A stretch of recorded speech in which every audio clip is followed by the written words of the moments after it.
시간이 되었으므로 예배 찬양위원회 헌신 예배로 오후 찬양 예배를 드리도록 하겠습니다. 먼저 사도신경으로 예배 시작하겠습니다. 사도신경 하시겠습니다. 나는 전능하신 아버지 하나님 천지의 창조주를 믿습니다. 나는 그의 유일하신 아들 우리 주 예수 그리스도를 믿습니다. 그는 성령으로 잉태되어 동정녀 마리아에게서 나시고 본디오 빌라도에게 고난을 받아 십자가에 못 박혀 죽으시고 장사한 지 사흘 만에 죽은 자 가운데서 다시 살아나셨으며 하늘에 오르시어 전능하신 아버지 하나님 우편에 앉아 계시다가 거기로부터 살아있는 자와 죽은 자를 심판하러 오십니다. 나는 성령을 믿으며 거룩한 공교회와 성도의 교제와 죄를 용서받는 것과 몸의 부활과 영생을 믿습니다. 아멘. 찬송가 270장 같이 하시겠습니다.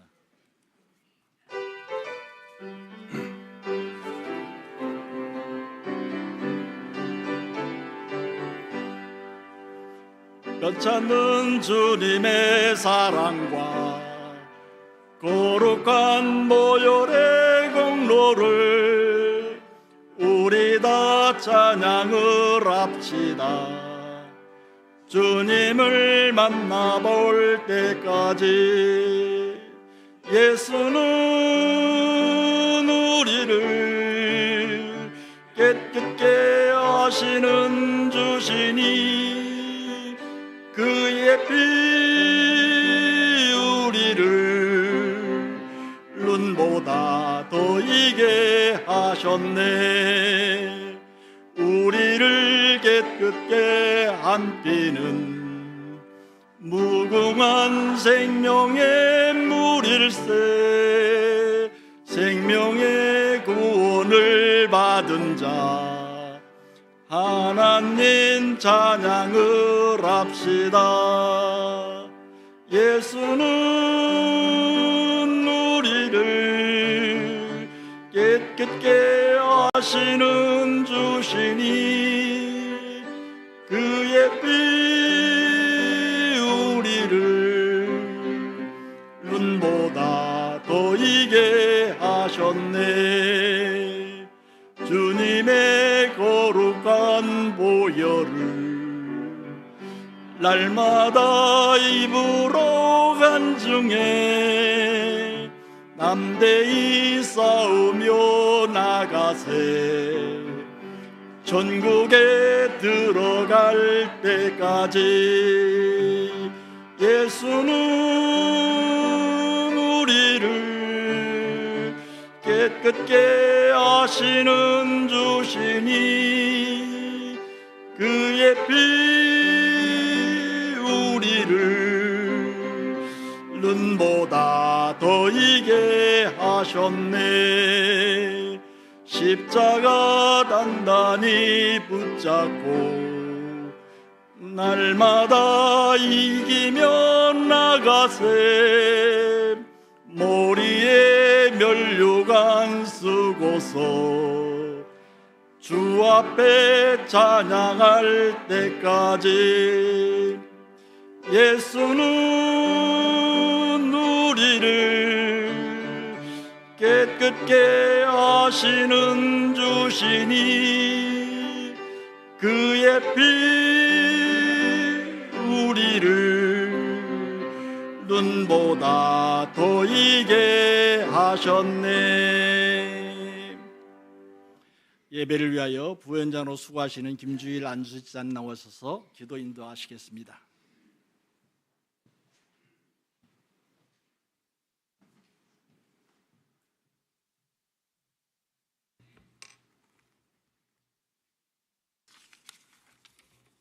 기도드리겠습니다. 지치고 힘든 가운데 주님의 따뜻한 위로가 필요한 모든 이들에게 주님의 무한한 은혜와 사랑이 넘쳐나기를 간구합니다. 이 시간 예찬위원회가 거룩하신 주님을 향하여 경배와 찬양을 올려드립니다. 죄악된 세상의 유혹 속에서도 저희를 주님의 품 안에서 붙드시고 올곧은 길로 인도하시며 죄의 사슬을 끊으신 주님의 거룩하시고 무한한 사랑과 돌보심에 다시 한번 감사와 찬양을 올려드립니다. 주님, 예찬위원 모든 이들이 주님 앞에서 예배를 준비하며 찬양과 경배로 헌신함을 긍휼히 여겨 주옵소서. 주님의 사랑과 은혜를 깊이 깨달아 기쁨으로 충성하고 봉사하는 공동체가 되도록 인도하여 주옵소서. 하나님의 말씀을 대언하실 담임 목사님께 영적인 충만함과 육신의 강건함을 더하여 주시고 주님의 사명을 다하는 날까지 항상 동행하여 주옵소서. 말씀 듣는 저희 모두는 주님의 무한하신 사랑을 깨닫고 삶 속에서 실천하는 믿음의 사람이 되게 하여 주옵소서. 오늘 드리는 이 예배를 통해 저희들의 마음과 삶이 새로워지게 하시고 모든 영광을 오직 주님께 올려드리는 참된 예배자가 되게 하여 주옵소서. 이 시간 드리는 기도를 거룩하신 예수님 이름으로 기도드렸습니다. 아멘.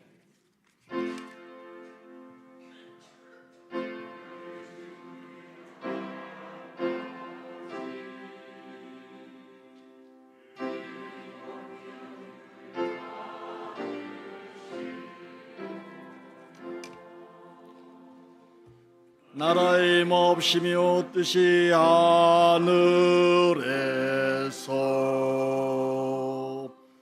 이런 것 같이 땅에서도 이루어지리다. 오늘날 우리에게 일용할 양식을 주옵시고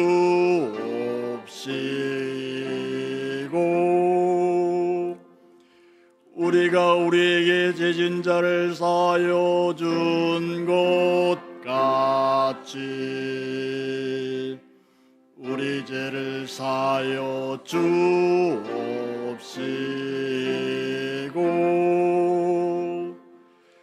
우리를 시험에 들게 하지 마옵시고 다만 악에서 구하옵소서.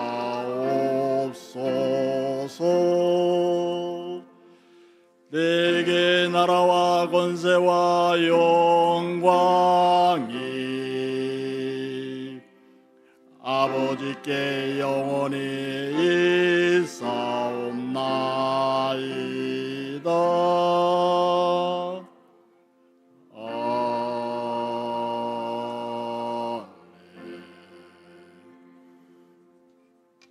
이영순 권사님 나오셔서 성경 봉독해 주시겠습니다. 성경 봉독 후에는 예배위원회들 나오셔서 특송 있겠습니다.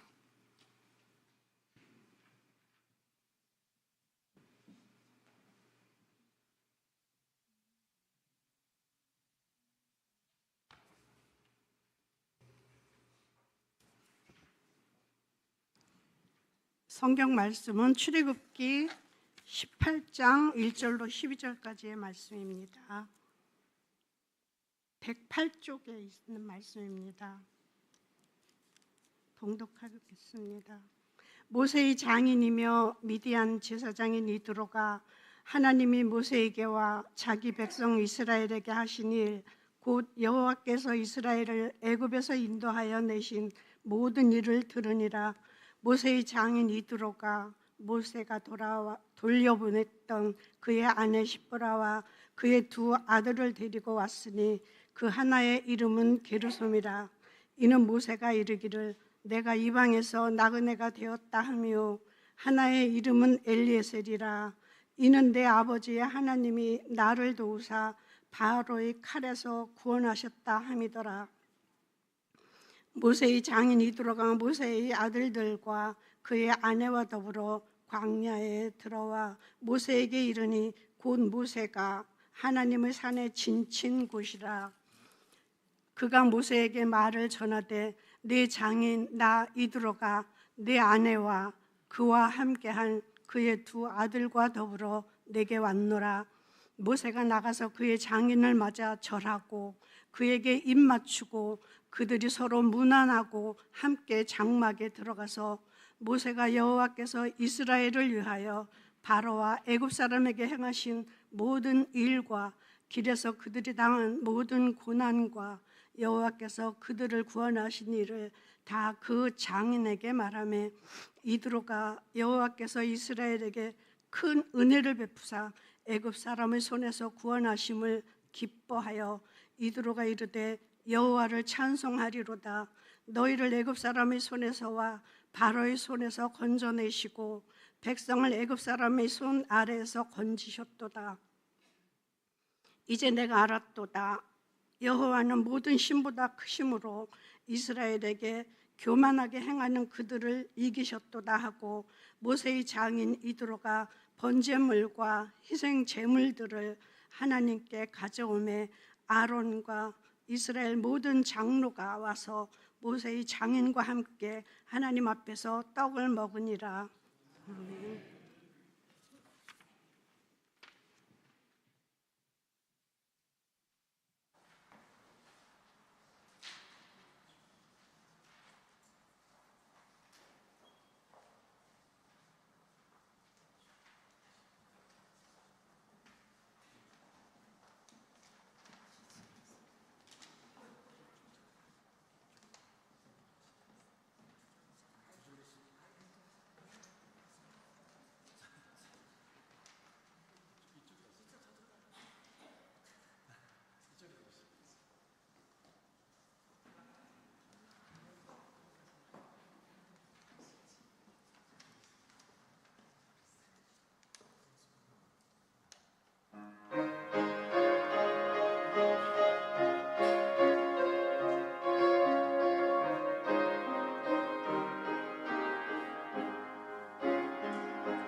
모세에게 배우는 삶의 원리란 제아를 가지고 목사님 말씀해 주실 때 많은 은혜 받으시기 바랍니다.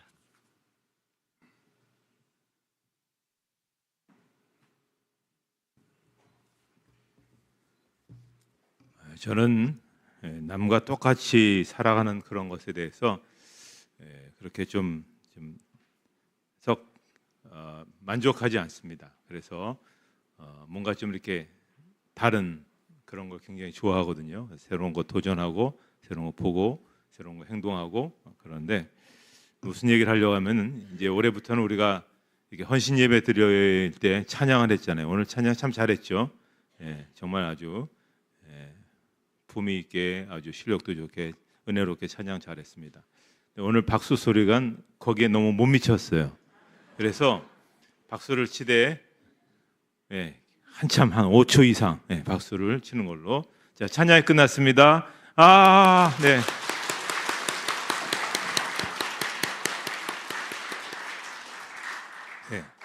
다음 주에 보겠습니다. 어떻게 하는지. 막 박수도 치고. 외국 사람들 그 교회에 가서 예배 드리는 좀 자유로운 예배는 막 발도 막 구르더라고요. 우리 교회는 보니까 안전이 약간 좀 위험하니까 발은 구르지 마시고 박수만 그렇게 치시면 되겠습니다. 출애굽기는 총 40장으로 이루어져 있습니다. 내용은 세 부분으로 나누어질 수 있는데요.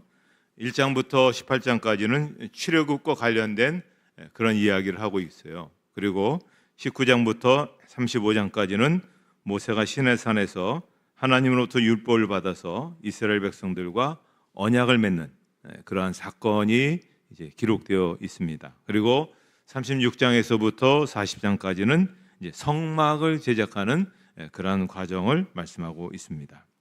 그래서 오늘 우리가 이제 18장을 우리가 보게 되는데요.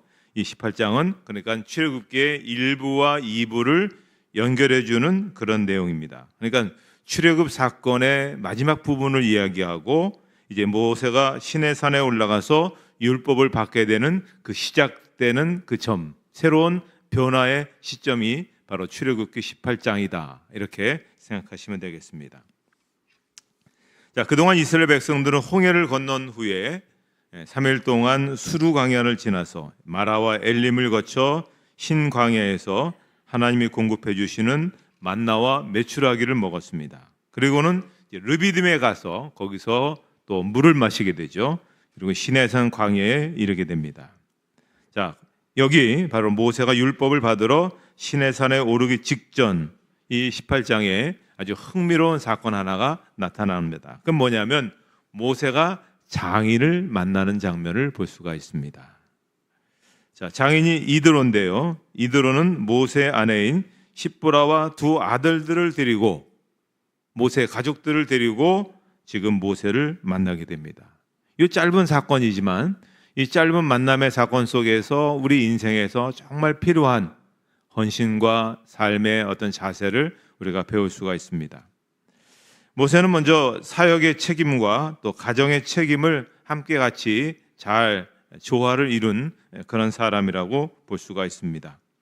출애굽기 18장 2절 이하에 보면 모세 장인 이드로가 모세가 들려보냈던 그의 아내 십보라와 그의 아내를 데리고 왔으니, 이 말씀을 보면 예전에 모세가 아내와 자식들을 애굽에 갈 때 같이 가지 않고 그냥 집에다가 맡겨두었다라고 하는 것을 알 수가 있습니다. 이미 알듯이 모세가 마흔이 되었을 때 애굽 사람을 죽이고 자기 혼자의 힘으로 이스라엘 민족의 어떤 영웅 혹은 구원자가 되기를 원했습니다. 하지만 그것이 뜻대로 되지는 않았죠. 그래서 결국은 애굽 왕자의 자리에서 쫓겨나게 되었고 미디안 광야로, 지금 말하면 사우디아라비아 땅으로 그렇게 도망치게 되었습니다. 그런데 묘하게도 거기에서 미디안 제사장의 딸들이 아버지의 양을 치러 우물가에 물을 먹이러 왔을 때 다른 남자 목자들이 힘이 세니까 물을 먼저 먹이고 이들은 맨 마지막 순위로 밀려나게 되었을 때 모세가 그걸 보게 되죠. 그래서 그들을 몰아내고 물을 먹일 수 있도록 그렇게 도와줍니다. 지금도 사우디아라비아 가보면 이 모세의 우물이 있고 모세가 십보라를 만났던 그 장소가 아주 생생하게 보존이 되어 있습니다. 이 일로 인해서 모세는 이도로의 딸 가운데 십보라를 이제 아내로 맞이하게 됩니다. 그리고 십보라를 통해서 두 아들을 낳게 되죠. 하나는 게르솜, 하나는 엘리에셀. 의미가 있습니다. 첫째는 게르솜이라는 것은 나그네란 얘기죠. 내가 광야에서 나그네 신세가 되었구나. 자기의 신세 타령을 하면서 아들의 이름을 그렇게 줬습니다. 엘리에셀은 하나님은 나의 도움이시다 라는 그런 이름을 줘서 아들들의 이름 속에 하나님을 향한 자신의 어떤 신앙 고백적인 그런 의미를 담고 있습니다. 우리가 자녀들의 이름을 지을 때 그렇게 우리가 잘 생각하는 것도 좋다 봅니다. 그리고 나서 모세는 40년 동안 미디안에서, 미디안 사막, 미디안 광야, 아무것도 없습니다. 정말 노란 색깔의 모래밖에 없는 그곳에서 살았습니다. 거기서 자식과 아내를 데리고 살았는데 출애굽기 3장에 그의 나이 80세가 되었을 때 하나님의 부르심이 있었죠. 그래서 불붙는 떨기나무 속에서 하나님을 만나는 그 신적인 경험을 하게 되고, 그리고 거기서 애굽에 가서 이스라엘 백성을 건져 내려가는 거룩한 소명을 받게 됩니다. 그래서 이제 4장에 보면 모세가 애굽으로 내려가는데 이때 자식들을 그리고 가족을 다 데리고 애굽으로 가게 됩니다. 그런데 애굽으로 가는 와중에 출애굽기 4장 24절에 보면 하나님께서 갑자기 모세를 죽이려고 하십니다. 그러니까 십보라가 무슨 생각이 딱 났는지 칼로 아들의 양피, 그러니까 할례를 행하게 되는 것이죠. 자, 왜 십보라가 갑자기 하나님이 모세를 죽이려고 하는데 너무 놀랍죠. 지금 모세는 엄청난 그런 비전을 품고 하나님의 거룩한 그런 사명을 갖고 막 지금 내려가는데 갑자기 하나님이 죽이시는 겁니다. 죽이시려고 막 달려드시니까 그때 그 아내인 십보라가 갑자기 자기 자식들의 할례를 행하는 것입니다. 이유가 있습니다. 모세가 평소에 아들을 낳은 후에 이게 우리의 민족의 전통이고 하나님께서 말씀하셨기 때문에 할례를 행해야 된다 이렇게 얘기했었거든요. 근데 지금 모세가 어느 집에 살았습니까? 처갓집 살이 했잖아요. 처갓집 살이 하면 누가 더 힘이 있을까요? 아내가 당연히 말빨이 세잖아요. 그거 쓸데없다. 여기서는 우리 법대로 한다. 우리 시기로는 그런 것이 필요치 않다. 그렇게 해갖고 모세의 말이 거부가 된 겁니다. 그런데 하나님께서 모세를 막 죽이시려고 하니까 이 십보라가 굉장히 총명한 여자거든요. 사소한 명령이나 뭐 하나 말씀도 순종하지 않을 내가 어떻게 그 작은 말 한마디 순종하지 않았는데 어떻게 위대한 이스라엘 백성들을 구원하는 그 사명을 내가 이루어갈 수 있느냐는 그 뜻을 이 십보라가 간파한 겁니다. 그래서 아들에게 할례를 행하고 나서 그리고 남편에게 뭐라고 얘기를 했습니까? 당신은 나의 피남편이로다. 이게 무슨 얘기냐면 피의 언약으로 연결된 남편이다. 이렇게 얘기했습니다. 자, 그리고 나서 4장 이후로 그리고 이 지금 18장까지 모세 가족 이야기는 한 번도 기록되지 않습니다. 아마 이 사건을 보고 야, 잘못하면 우리 다 같이 죽을 수 있겠구나 싶어서 모세가 다시 처갓집으로 장인의 집으로 두 아들과 또 아내를 돌려보냈습니다. 그리고 나서 이제 나중에 한참 세월이 흘러서 출애굽을 하고 나서 이 시내 광야로 오게 되자 모세 장인 이드로가 이제 십보라와 두 아들을 데리고 사해를 찾아오게 된 것입니다. 그리고 모세는 아내 십보라와 두 아들과 함께 이제 그 광야 40년 동안의 세월을 같이 함께 하게 되는 것을 보게 됩니다. 하나님의 사명을 수행하는 모세에게는 이 사역의 책임이 있습니다. 우리도 마찬가지죠. 하나님께서 우리들에게 장로로, 집사로, 권사로 또 우리들에게 또 교회 안에서 다양한 오늘 예배 찬양위원회 사역이 있습니다. 각자의 사역의 책임이 있습니다. 그렇지만 동시에 또 우리는 한 가정의 가정으로서 한 가정에 또 나름대로의 어떤 자리를 갖고 있으면서 가정의 책임도 우린 맡고 있는 겁니다. 아버지로서의 기능, 엄마로서의 기능을 맡고 있는 것입니다.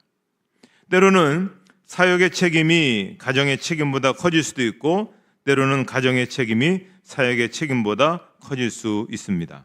그래서 처음에 모세는 사역의 책임이 가정의 책임보다 컸기 때문에 가족들을 잠시 장인에게 맡겼습니다만, 그 사역의 책임을 다 이루고 난 후에는 가정의 사역도, 가정의 책임도 소홀히 하지 않았다 하는 것을 알 수가 있습니다. 예수님께서 십자가 위에서 하신 7마디 가운데서 요한복음 19장 27절에 보면 또 그 제자에게 이르시되 보라 내 어머니라 하신대 그때부터 그 제자가 자기 집에 모시니라. 예수님께서 마지막 십자가상에서 그 혼미스러운 그 상황 속에서도 모친인, 육신의 모친인 마리아를 제자인 요한에게 부탁하시지 않습니까? 그렇게 보면 예수님도 역시 최선을 다해 가정의 책임을 감당하신 분이심을 알 수가 있습니다. 그러니까 우리 사역자로 우리가 부름을 받았지만 또 다양한 사역에 우리가 책임을 받지만 그 사역과 그리고 가정의 책임과 이 밸런스를 이루어야 됩니다. 조화를 이루어야 되는 것이지 어느 한쪽으로만 우리가 치우쳐서는 안 된다. 그런 점에 있어서 모세는 두 가지를 조화롭게 살아간 그러한 삶의 모범을 우리에게 보여주었다라고 하는 것입니다. 두 번째는 모세가 이방 제사장인 장인인 이드로에게 하나님께서 행하신 일을 간증을 합니다. 그래서 이 간증을 통해서 이드로가 신앙을 갖게 됩니다. 이 간증하고 증거하는 것은 자신의 삶에 하나님이 행하신 일들을 전하는 것인데요. 자, 모세는 자신을 찾아온 장인과 그 가족들을 맞아서 예를 표한 후에 장막에 들어가게 됩니다. 출애굽기 18장 8절에 보면 모세가 여호와께서 이스라엘을 위하여 바로와 애굽 사람에게 행하신 모든 일과 길에서 그들이 당한 모든 고난과 여호와께서 그들을 구원하신 일을 다 그 장인에게 말하매. 자, 이제 그 출애굽 과정 속에서 여기까지 오는 도중에 하나님께서 어떻게 일들을 하셨는가에 대한 일들을 이야기하는 것입니다. 10가지 재앙을 내려주신 일이라든지 홍해가 갈라진 일이라든지 애굽의 군대가 그 홍해 속에 모두 수장되었다는 일이라든지 마라에서 쓴물이 단물로 바뀌었다든지 또 신광야에서 만나를 내려주신 일, 르비딤에서 반석을 쳤더니 생수가 나왔다. 또 아말렉 군대와 더불어서 싸웠더니 이기게 해주셨다. 이런 하나님이 역사하신 이야기를 아주 담담하게 그렇게 했던 것이죠. 자, 그러자 그런 그 사위의 어떤 간증을 듣고 나서 장인인 이드로가 반응을 보입니다. 4가지 반응을 보이는데요. 첫째는 굉장히 기뻐했습니다. 출애굽 18장 9절에 보면 이드로가 여호와께서 이스라엘에게 큰 은혜를 베푸사 애굽 사람의 손에서 구원하심을 기뻐하여 사위와 또 그와 함께한 백성들이 성공했다. 또 놀라운 일들을 하나님의 능력을 경험했다라는 소식을 듣고는 무척 기뻐했습니다. 우리도 사위나 자식들이 무슨 이야기를 하면 제일 먼저 뭘 해야 됩니까? 기뻐해야 됩니다. 아, 그러냐 해야 되는데 그럴 수 있지.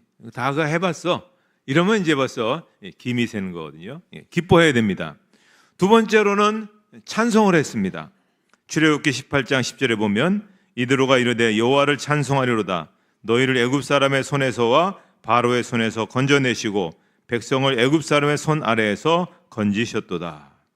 자, 이드로는 기뻐했던 것뿐만 아니라 모세와 그의 백성을 건져내신 하나님을 찬송했던 것입니다. 하나님의 위대하심을 고백하는 것이죠.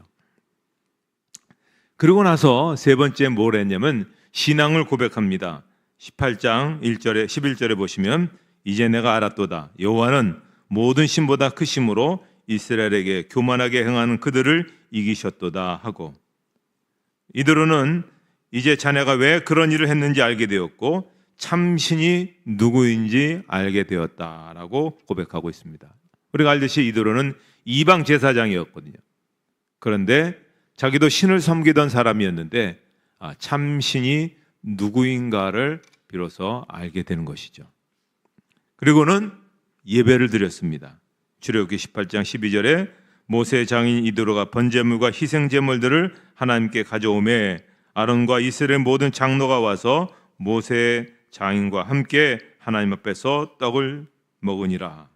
자, 번제물을 하나님께 드리고 제사를 드렸다 그랬습니다. 이것은 하나님께서 이드로의 예배를 받으셨고 그들이 인정한 모든 사람이 인정한 예배가 되었음을 말씀하고 있습니다. 이걸 보면 이드로는 처음에는 하나님을 몰랐던 사람이잖아요. 그렇죠. 이방 제사장이었는데 사회로 말미암아 사회의 간증을 듣고 나서 구원을 받은 사람이 되었습니다.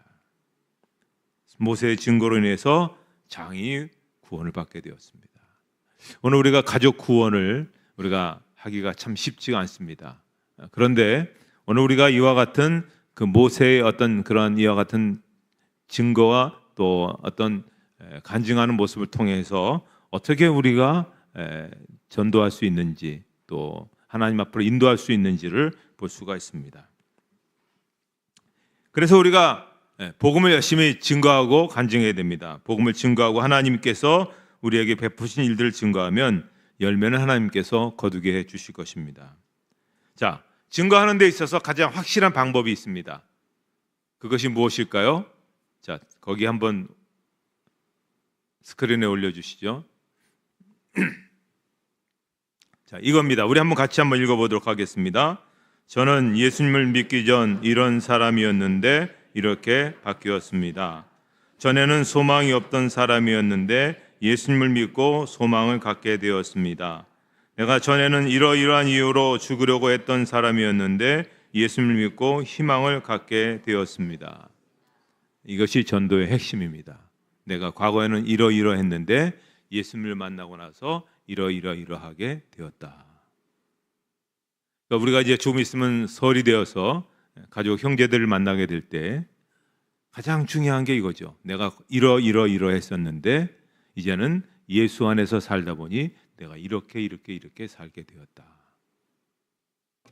그것이 가장 중요한 겁니다. 만나서 뭐 얼마 버느냐, 뭐 정치가 어떻느냐, 그 다음에 뭐 무슨 뭐 이런 얘기 저런 얘기 할 필요 없죠. 내가 과거에는 잘 알지 못하였는데, 내가 전에는 부족하게 행했는데 예수님을 만나고 나서 내가 지금 이렇게 살아가고 내 노후의 삶 속에서 내가 예수님을 만난 기쁨과 감격을 내가 살아가고 있다. 얼마나 큰 도전이 되겠습니까? 얼마나 큰 감격이 되겠습니까? 그것이 자식들을 살리는 길입니다. 안 좋은 이야기 할 필요 없습니다. 그건 우리가 안 좋은 얘기해도 다른 사람들이 다 합니다. 그렇죠? 정치적인 이야기 뭐 막 해도 그거 다 그 하는 사람들 많기 때문에 그렇게 할 필요 없습니다. 정말 중요한 게 뭐냐면 우리가 자식들을 훌륭한 자식으로 그렇게 키워야 되지 않겠습니까? 제가 아시는 분의 그 아버지가 목사님이셨고 그 아들이 그 교회를 열심히 나오셨어요. 그 교회에서 은퇴했는데 그 아들이 아버지가 은퇴한 교회를 섬겨서 안수 집사를 섬겨요. 그리고 이제 이 목사님은 이제 교회를 떠나서 이제 교회를 잘 오시지 않다 보니까 교회에 대한 소문이 잘 못 듣는데 각각 한 잡씩 들리는 소문은 좋은 소문보다는 사람들은 안 좋은 소문을 들리게 하잖아요. 그래서 이제 그 아버지가 야, 교회에서 후임 목사님이 지금 뭘 제대로 못한대더라. 야, 뭐 이제 이렇게 이제 했더니 그 며느리가 아주 지혜로운 며느리였나 봐요. 아버지 그렇게 얘기하시면 저희들 신앙생활 못해요. 그러니까 그 다음 날부터 입이 딱 닫혀지면서 좋은 얘기, 그 목사님이 뭘 이렇게 잘하시지? 이렇게 하니까 자식들하고 대화가 되고 자녀들이 교회도 더 열심히 나오는 그런 얘기를 들었어요. 아, 그렇구나. 뭐 이렇다 저렇다 하는 것보다 이게 자식을 살리는 길이구나 하는 것을 볼 수가 있었습니다. 자, 마지막으로는 모세의 삶과 사역 속에 아주 효율적인 일이 하나 나타났는데요. 출애굽기 18장 13절에 보면 이튿날 모세가 백성을 재판하느라고 앉아 있고 백성은 아침부터 저녁까지 모세 곁에 서 있느니라. 자, 이드로가 지금 와서 보니까 모세가 하는 것에 대한 문제점이 하나 발생한 것을 보게 됩니다. 모세를 향해서 자네는 하루 종일 앉아 있고 백성들은 하루 종일 서 있고 지금 뭐 하고 있나 이렇게 묻는 것이죠. 왜냐하면 지금 이제 출애굽 과정 속에서 정부 조직이 온전히 이루어지지 않은 겁니다. 입법, 사법, 행정 이런 것도 이루어지지 않고 무엇보다 지금 200만 명이라는 사람이 더불어 살다 보니까는 여기에 이해관계가 있는 거예요. 그러다 보니 사법적인 이 판가름을 해줘야 되는데 그럴 만한 어떤 그 구조가 조직이 안 되다 보니까 누구 하나만 지금 하느냐면 모세 하나가 사법적인 판단을 내리는 유일한 사람이 된 겁니다. 그런데 모세 혼자 앉아서 사법과 관련된 걸 한번 생각해 보십시오. 여러분, 이 재판이라는 것이 얼마나 어려운지 아세요? 재판 한번 걸리면 그물에 걸린 것과 같다. 그렇게 저는 생각합니다. 제가 유지재단을 하면서 야, 세상에 정말 치사한 게 법으로 싸우는 거구나. 법은 빠져나갈 길이 너무 많습니다. 이쪽에서 이겼죠? 이쪽에서 또 힘 있는 사람 데리고 오면 이쪽에서 이깁니다. 그러면 또 이쪽에서 또 돈 들여서 싸우고 5년 10년 가도 해결 못하는 게 법의 싸움이다 하는 것을 볼 수가 있어요. 특히 교회의 어떤 분쟁, 이거는 뭐 교회 모든 것이 다 사라지는 것을 볼 수가 있습니다. 그래서 이 법적인 것이 참 이게 쉽지가 않구나. 화목한 것이 제일이다. 아무리 마음에 안 들더라도 화목하려고 해야지. 일단 법으로 시작하면 그다음부터는 돈 다 날아가고 그다음에 서로 어떤 관계 깨지고 완전히 문제가 되는구나라고 하는 것을 볼 수가 있습니다. 어쨌든 지금 모세는 재판하는 과정 속에서 이 지금 아주 굉장히 피곤한 그런 상황이 되었습니다. 그러자 이 장인이 굉장히 지혜로웠던 것 같아요. 그래서 모세를 책망합니다. 출애굽기 18장 17절에 모세 장인이 그에게 이르되 내가 하는 것이 옳지 못하도다. 난 자네가 똑똑한 줄 알았는데 영 아닐세. 이렇게 했던 말이겠죠. 200만 명이나 되는 백성을 혼자서 재판하고 있는 겁니다. 자, 한 건의 재판 과정도 시시비비를 가리기가 어려운 거거든요. 이렇게 보면 이렇게 보이고 저렇게 보면 저렇게 보이는데 그러면 이렇게 상고하고 항소하고 막 이렇게 과정 속에서 하나 하는 것도 끝나지 않는데 200만 명이 모여서 그거를 모세가 앉아갖고 이렇다 저렇다 옳다 그러다 이걸 한다는 것은 이건 바람직하지 못하다는 것이죠.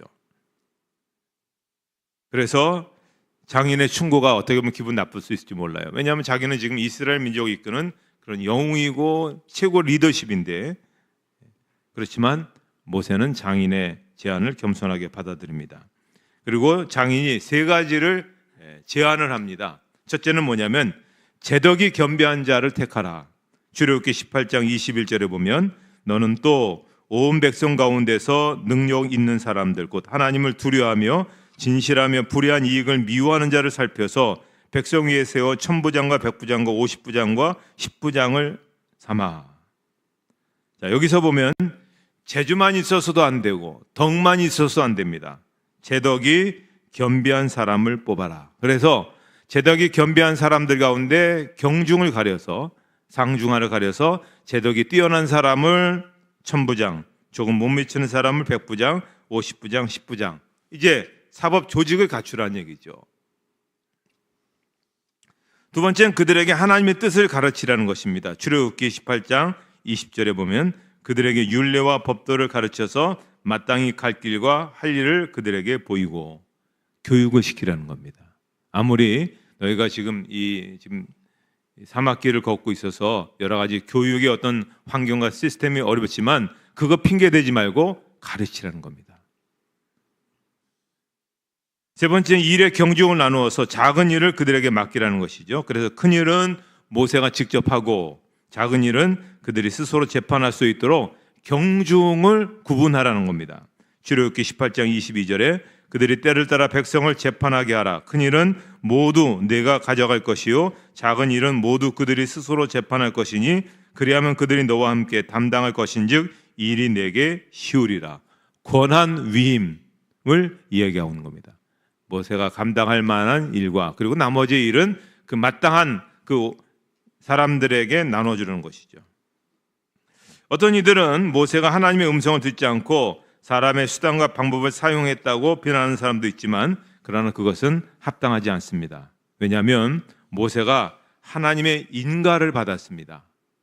모세는 자기 마음대로 하지 않았습니다. 무엇이든 간에 그렇다라고 생각되었을 때 하나님 앞에 기도를 했던 것이죠. 그래서 출애굽기 18장 23절에 보면 내가 만일 이 일을 하고 하나님께서도 내게 허락하시면 내가 이 일을 감당하고 이 모든 백성도 자기 곳으로 평안히 가리라. 모세는 하나님이 최종 결정권자라는 것을 알고 있었습니다. 그래서 이들어도 모세에게 하나님의 결재를 받아라. 그리고 이 제안을 시행하라. 우리의 모든 삶은 하나님이 결재하셔야 됩니다. 하나님이 예스하면 우리가 움직여야 됩니다. 내 경험 그리고 내가 가진 것이 내 마음대로 할 수 있다. 그렇게 하면 안 되죠. 하나님, 이 일이 합당합니까? 제가 이런 일을 하려고 하는데 이런 일을 행하는 것이 바르겠습니까? 그렇지 않습니까? 그럼 하나님께서 옛날에야 하나님께서 모세에게 직접 음성을 들려주셨지만 요즘은 우리에게 다양한 채널로 하나님께서 우리에게 음성을 들려주십니다. 그래서 기도하면 반드시 기도한 것에 따라서 그날 하나님께서 우리에게 어떤 사인을 주세요. 우리가 이제 그것을 예민하게 알아차릴 수 있는 영성을 우리가 길러야 되죠. 딱 보면 이게 하나님의 음성이구나. 그것이 친구에게, 그것이 가족에게, 그것이 직장의 동료에게, 그것이 어떤 사건을 통해서 하나님께서 우리에게 들려주시는데 우리가 어리석으면 아무리 하나님께서 들려주셔도 우리가 모릅니다. 우리가 아주 예민한 영성의 사람이 되죠. 어느 정도 예민할 수 있어야 되냐면 여러분 우리가 이제 귀에 여러 가지 이제 오물이 있으면 귀를 우리가 해야 되는데 이렇게 기울지게 가지고 잘못하다가 탁 하면 어떻습니까? 우리 몸이 화들짝 놀라죠. 화들짝 안 놀라십니까? 굉장히 무르신가 본데 저는 탁 잘못 치면 온몸이 전율이 쫙 흐르면서 금방 깜짝 놀랍니다. 그게 바로 예민함인 거예요. 하나님이 이렇게 말씀하시는구나. 이걸 우리가 가져야 됩니다. 우리가 나이가 들면 들수록 우리가 영성이 점점 더 깊어진다는 게 바로 그런 거거든요. 하나님이 지금 이렇게 말씀하고 있구나. 이게 신앙인의 마지막까지 가야 되는 그런 모습이고 그래야 우리가 하나님 앞에서 바로 설 수 있게 됩니다. 그래서 모세는 그 장인의 뜻을 받들어서 하나님의 인가하에 결국은 200만 명의 오합지졸을 국가 형태의 조직으로 그렇게 만들어 버립니다. 그러면서 이스라엘이 이제 굉장한 어떤 그러한 힘을 발휘할 수 있는 그런 역사가 일어나게 되는 것이죠. 자, 우리는 개신교입니다. 개신교라고 하는 것은 우리가 하나님 앞에서 우리 나름대로 잃어버렸던 교회의 전통과 교회의 어떤 신앙을 이어받으려고 몸부림치는 사람들이 개신교인 겁니다. 그냥 전통에 의해서 그저 그렇고 살아가면 우리는 천주교인과 똑같습니다. 오늘도 마찬가지죠. 우리가 개신교인인데 개신교인 가운데 천주교성 개신교인들이 많습니다. 전통을 쫓아가는 거죠. 천주교인들 얼마나 전통을 좋아하고 있습니까?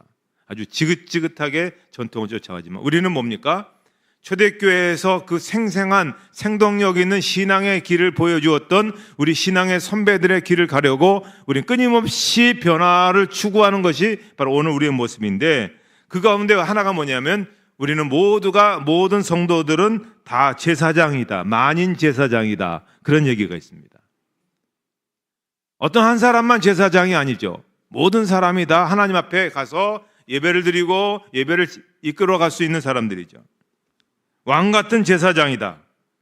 다시 말해서 우리는 파타임으로 하나님을 섬기는 것이 아니라 풀타임으로 하나님을 섬기는 겁니다.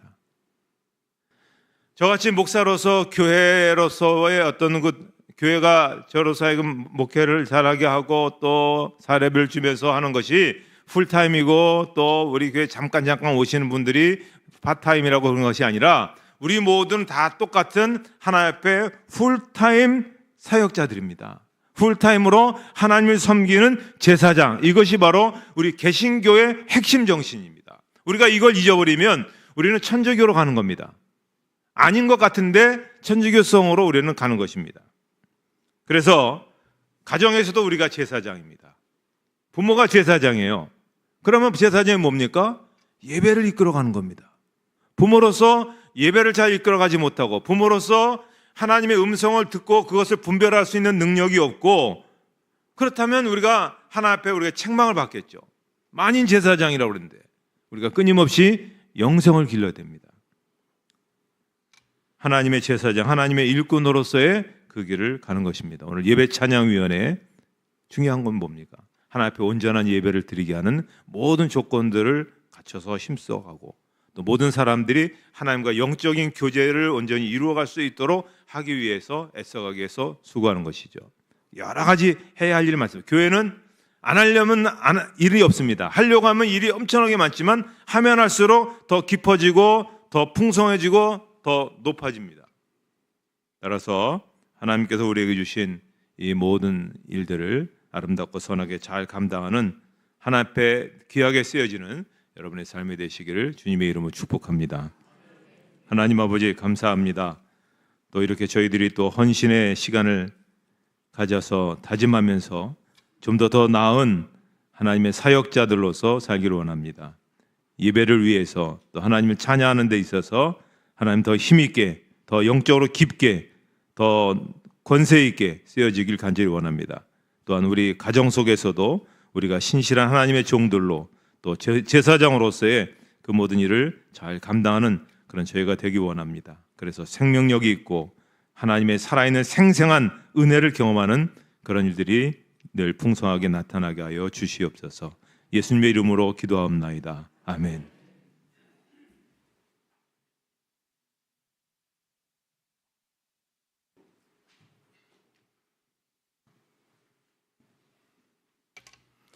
귀한 말씀 감사합니다. 찬양 377장 같이 하시겠습니다.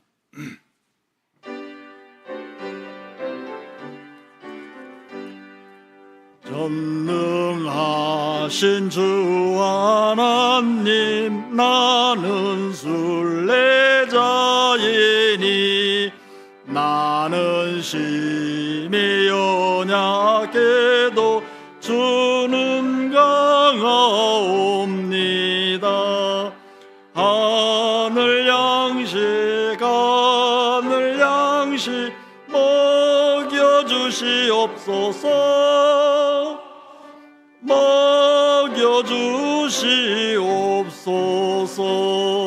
수정 같은 생명수를 마시도록 하시며 불과 구름 기둥으로 나를 인도하소서. 나의 주여, 나의 주여, 힘과 방패 되소서. 힘과 방패 되소서. 요단강을 건널 때에 겁이 없게 하시고 저기 배는 가나안 땅 편히 닿게 하소서. 영원토록 주께 찬양하리라. 주께 찬양하리라.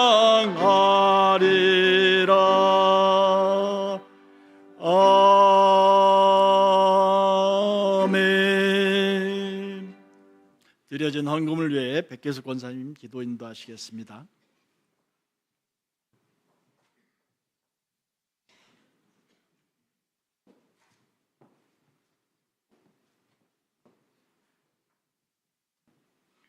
기도드리겠습니다. 은혜와 영광을 받으시기에 합당하신 하나님, 이 시간 예찬위원회 헌신 예배로 주님 앞에 나오게 하시님을 주님 감사드립니다. 특별히 예배의 자리를 섬기는 귀한 사명 주셔서 감당케 하신 주님, 보이는 자리에서나 보이지 않는 자리에서나 항상 주님을 경외하는 마음으로 예배를 준비하며 섬기게 하시고 섬기는 모든 이들의 삶의 자리마다 필요한 은혜를 채워주셔서 섬김이 부담이 아닌 감사와 기쁨이 되게 하여 주옵소서. 또한 이들의 수고와 헌신 이외에 하늘의 위로와 기쁨을 더하여 주시고 모든 섬김이 주님께 영광이 되게 하여 주옵소서. 이 시간 귀한 예물 드립니다. 마음 모아 드린 손길마다 축복하여 주시고 우리의 물질이 아닌 마음을 보시는 주님께서 감사와 순종, 헌신의 고백으로 드려지는 이 작은 예물을 통해 주님의 나라와 교회를 세우는데 귀하게 사용하여 주옵소서. 이 모든 말씀 우리를 위해 자신을 온전히 드리신 예수 그리스도의 이름으로 기도드립니다. 아멘.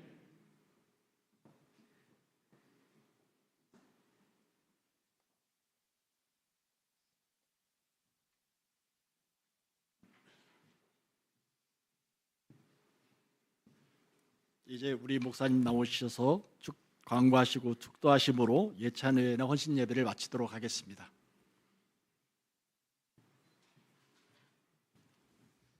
예, 다른 광고는 뭐 여러분 다 기억하시고요.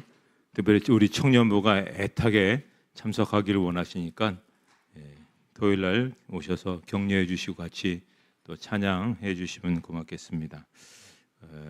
우리 안양에서 우리 같은 규모의 교회로서 이렇게 청년들이 열심히 준비하는 건 저도 처음 봤어요. 그러니까 우리 청년들이 뭔가 해보려고 하는구나 이런 걸 느낄 수 있었어요. 그래서 어떻게든지 하려고 하는 사람한테는 할 수 있도록 해주는 것이 좋으니까 그래서 뭐 다른 거 없습니다. 와서 그냥 자리만 채워주셔도 힘이 되니까 될 것 같습니다. 첫 회기 때문에 이게 처음에 많지가 않을 거예요. 그러니까 어쨌든 해주시면 그 다음에 내년 후년 열심히 잘할 것 같습니다. 축도를 하려고 하다 보니까 찬송을 한 장 불러야 될 것 같아서 481장 481장은 전 세계 모든 그리스도인들이 최고로 좋아하는 찬송입니다. 우리한테는 익숙지 않지만 심지어 예수 안 믿는 나라에서도 나라에 큰 행사가 있을 때 이 찬송을 부를 정도로 굉장히 의미가 있는데 1절은 우리가 한번 4부를 한번 불러보겠는데요. 한번 제대로 되는지 안 되는지 1절만 한번 불러보도록 하겠습니다.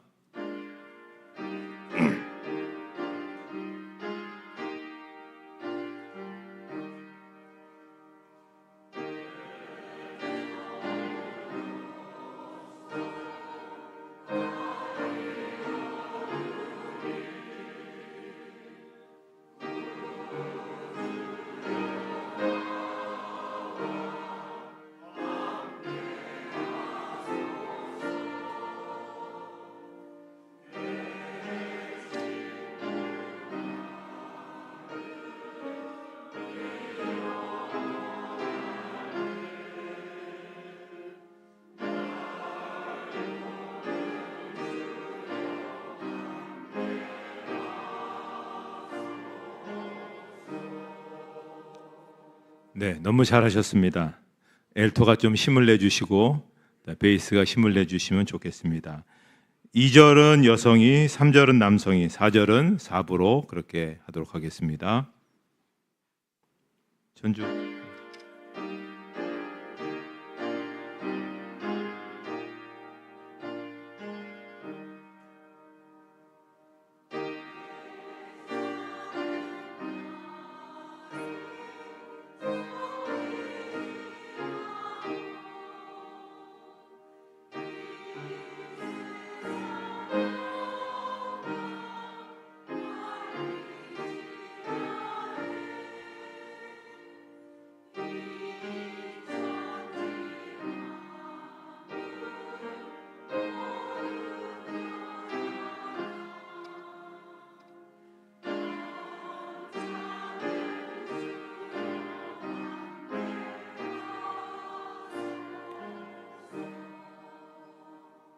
주 홀로 망을 물리치시니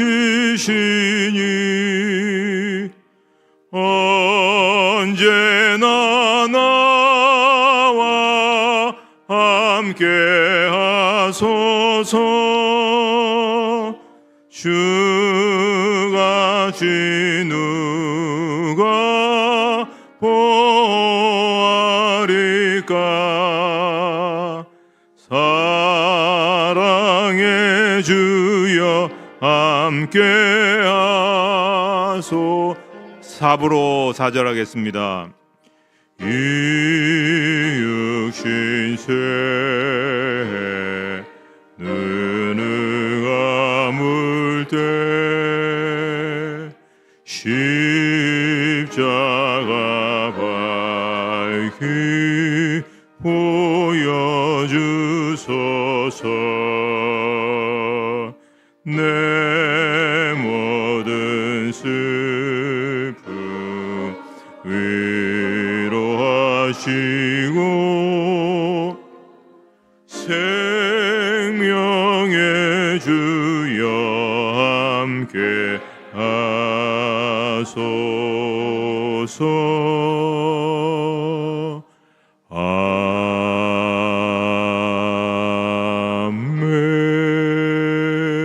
아멘. 이제는 우리 주 예수 그리스도의 은혜와 하나님 아버지의 사랑하심과 성령의 인도하심과 교통하심이 헌신을 다짐한 예배 찬양위원회 위에와 또 함께한 모든 교우들 머리 위에와 가정과 하시는 일 위에 이제로부터 영원토록 함께 없으기를 축원하옵나이다. 아멘.